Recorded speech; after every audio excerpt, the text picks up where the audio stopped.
Bonjour, je reçois ce matin sur le plateau de l'Opinion Virginie Calmels, conseillère régionale d'Aquitaine, première adjointe aussi à la mairie de Bordeaux, donc proche d'Alain Juppé. Bonjour Virginie Calmels. Bonjour Stéphane Grand. On va bien sûr parler de la primaire de la droite et du centre, mais d'abord, que vous inspire cette récompense? François Hollande, homme d'État de l'année, ça a été remis cette nuit à New York par un institut confessionnal qui salue un petit peu on va dire l'engagement du chef de l'État dans la lutte contre le terrorisme. Ça vous fait sourire ou c'est quelque chose d'important pour lui en tout cas? Je crois que les Français vont avoir un peu de mal à comprendre cette information ce matin parce que le bilan de François Hollande n'est peut-être pas celui d'un homme d'État, c'est celui d'un chef d'État, c'est sûr, mais je pense que les Français auront du mal à comprendre cette récompense. Pour autant, le chef de l'État est impliqué, notamment en tant que chef des armées, sur le théâtre, sur le théâtre des opérations exactement. Et donc je pense, je ne sais pas ce qui lui a valu cette récompense, mais j'imagine que c'est plutôt l'engagement de la France au Mali, l'engagement de la France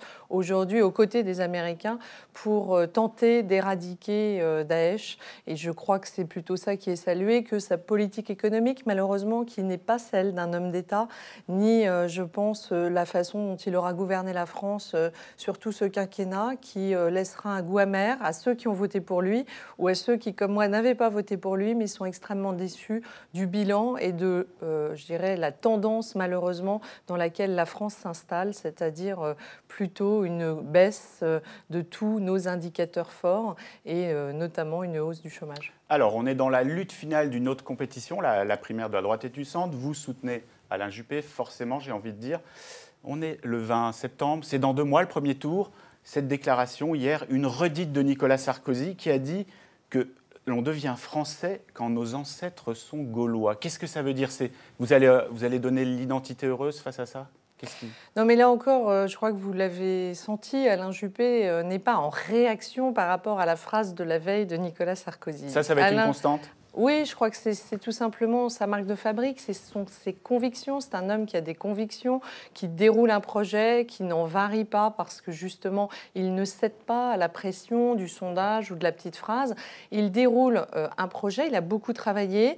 Vous savez qu'il y a 3 ouvrages sur l'éducation, sur le régalien, sur l'économie qui sont parus. Un plus intime qui vient de sortir. Un plus personnel parce qu'il considère qu'il est peut-être normal à un moment donné que les Français aient envie de mieux le connaître et donc sur une facette plus personnelle de sa personnalité, mais en termes de programme, il s'est déjà expliqué largement sur ce qu'était sa vision, qui est une vision effectivement d'un côté avec ce concept de l'identité heureuse qui est une sorte d'idéal où il considère qu'il y a un moment donné où il faut rassembler la France et nous avons sur le territoire français un certain nombre de millions de musulmans et qu'il ne faut pas cliver sur cette approche et en même temps avoir une position régalienne qui soit très ferme, très dure sur ce qui n'est plus acceptable pour notre pays, et notamment la lutte contre le radicalisme, contre le terrorisme. Justement, cette fermeté que vous dites et ce régalien sur le dossier des migrants, on le voit aujourd'hui, il y a deux droites, on va dire, irréconciliables. Quand j'en dis droite, c'est droite républicaine pour le moment, notamment sur la question des migrants.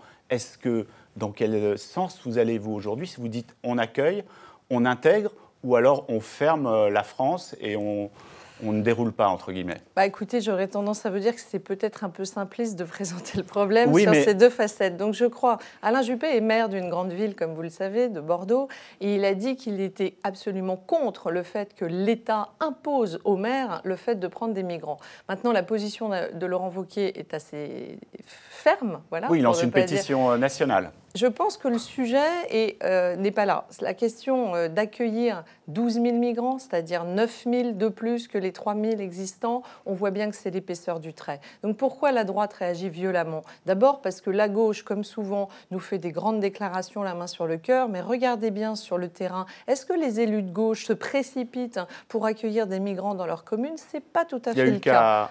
À Paris, Anne Hidalgo. Oui, mais c'est une élue de gauche. Moi, je suis en train de vous dire, par exemple, à l'échelon de la grande région Nouvelle-Aquitaine, qu'en fait, on se rend compte que les élus socialistes n'ont aucun mal à expliquer au préfet que finalement, ils ne veulent pas de migrants sur leur territoire. Ensuite, là encore, il y a la capacité à intégrer ces migrants. C'est-à-dire que la main sur le cœur, bien sûr que personne n'a envie de les laisser de côté, mais dans quelles conditions on est capable de les accueillir? Et c'est pour ça qu'il faut mécaniquement un dialogue avec les maires qui savent s'ils ont la capacité d'accueil dans les écoles, dans des structures. On ne veut pas créer des bidonvilles en France.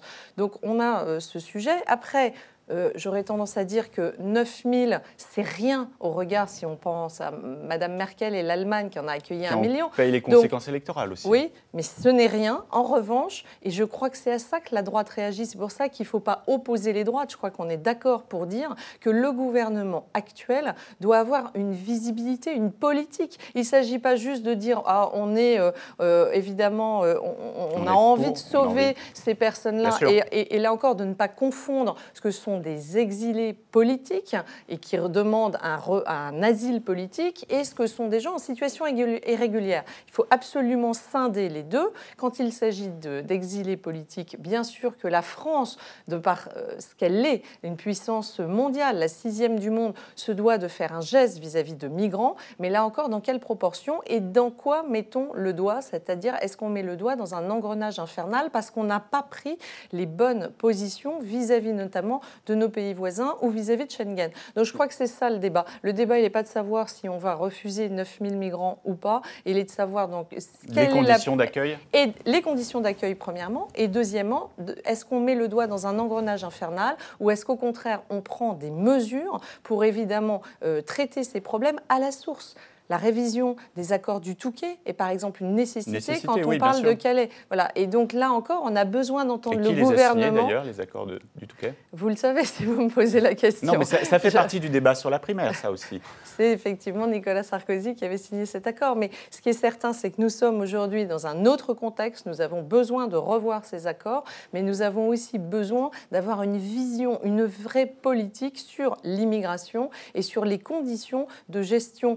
Là encore, c'est un tout petit sujet, ce sont des exilés politiques. Et là, pour les exilés politiques, on peut faire des efforts, la France doit en faire, mais ça doit se faire en bonne concertation avec les élus locaux et pas imposé par l'État. Enfin bon, là encore, la méthode socialiste du gouvernement Hollande est dramatique. De la méthode socialiste, mais sur la primaire, il y a une tendance, alors les sondages sont ce qu'ils sont, qui dit qu'aujourd'hui, quand même, il y a une légère remontée, voire un peu plus, du candidat Nicolas Sarkozy.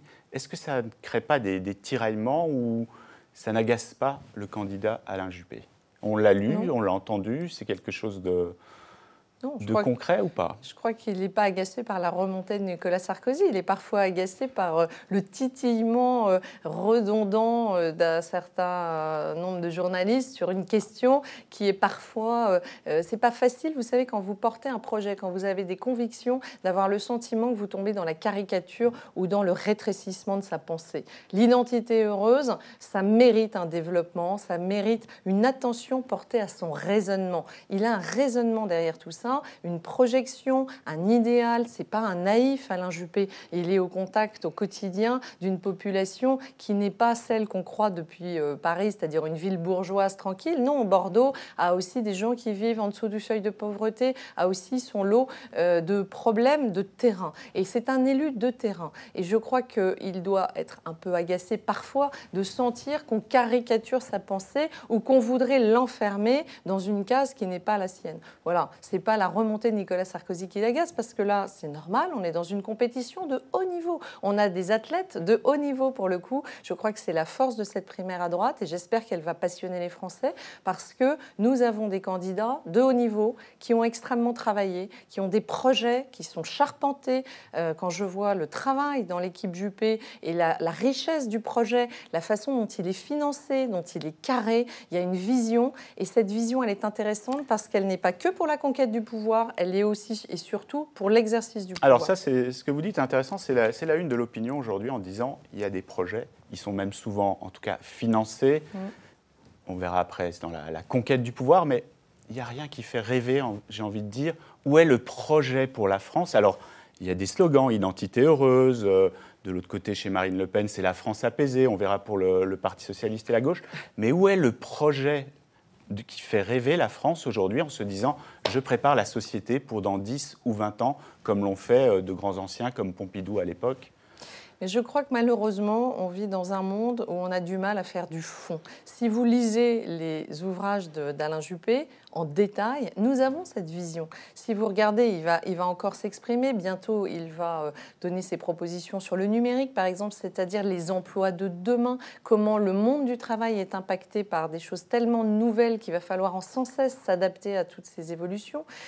Il a une vision de ce que sera la France dans 10, dans 15, dans 20 ans. C'est d'ailleurs ce qui est intéressant, c'est de passer au-delà du cap même de l'exercice du pouvoir sur un mandat unique donné de 5 ans. Il faut les deux, c'est-à-dire qu'est-ce qu'on fait pendant 5 ans et comment on projette la France sur 15 ou 20 ans. Vous savez, l'affaire Alstom, elle est révélatrice de cette absence d'anticipation et de vision d'une politique industrielle pour la France. Les trains se vendent à l'étranger et ne se font plus en France. Oui, mais ça ne se fait pas au dernier moment. Vous ne décrétez pas une politique industrielle en venant faire de la communication sur des sites qui vont fermer. On a eu Montebourg à une époque, on a Macron l'année dernière qui va chez Alstom en disant il n'y aura pas... Et là, on a François Hollande maintenant. Mais c'est ridicule. Je crois que les Français se rendent compte à quel point ceci est ridicule. Parce que c'est le témoignage d'une impuissance politique, faute d'anticipation, faute de vision. Donc un vrai homme d'État... Enfin, si on replonge dans le passé, on a eu à l'époque un Premier ministre qui s'appelait Alain Juppé sur l'affaire Thomson, qui avait fait aussi beaucoup.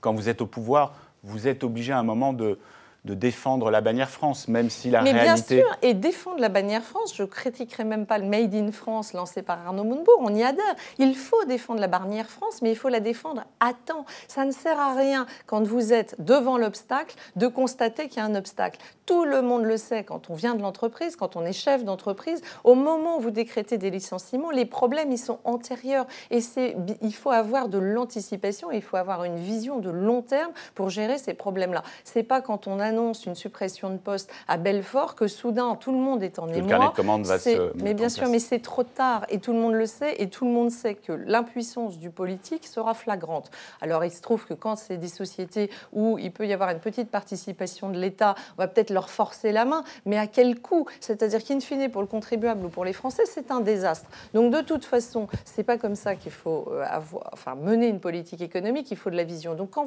on revient au programme d'Alain Juppé, je crois que c'est ça qui est intéressant.